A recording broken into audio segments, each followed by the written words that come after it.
कल शाम ऑफिस से आकर हर्ष ने सूचना दी कि उसका ट्रांसफ़र दिल्ली से चंडीगढ़ कर दिया गया है।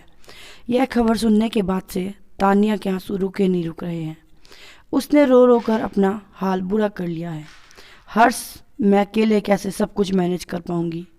यहाँ क्षितिज और सौम्या भी तो छोटे हैं कि मेरी मदद कर पाएं। अब घर बाहर बच्चों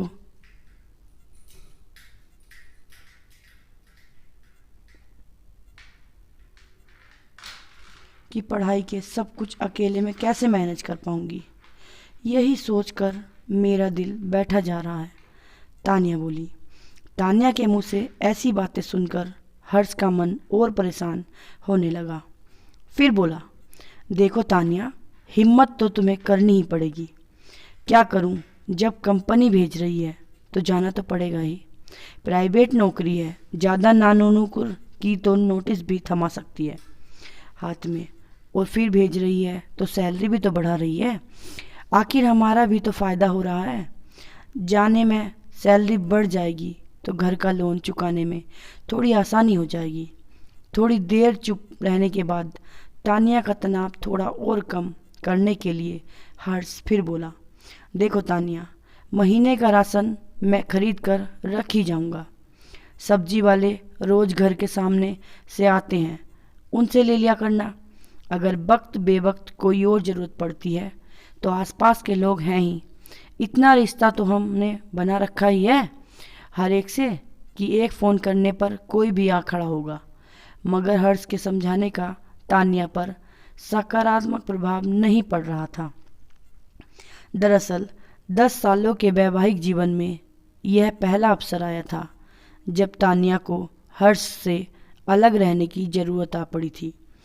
पहले तो तानिया ने भी साथ ही चंडीगढ़ चलने की बात कही, पर दिल्ली से चंडीगढ़ जाने का मतलब बच्चों का नए स्कूल में एडमिशन कराना, नई यूनिफॉर्म खरीदना, वहाँ पर किराए का घर लेकर रहना और फिर उसका किराया देना, और यहाँ लोन की किस्त चुकानी किसी भी तरह से संभव नहीं होगा। फिर इस बात की भी तो कोई गारंटी नहीं थी कि वहाँ सारी व्यवस्था कर लेने के बाद 10-12 साल वहीं रहेंगे। क्या पता अगले ही साल फिर कंपनी दिल्ली वापस बुला ले, तो कब तक बच्चों को लेकर ऐसे फिरते रहेंगे। इसलिए हर्ष ने तानिया को समझाते हुए कहा कि उसका अकेले जाना ही उचित होगा।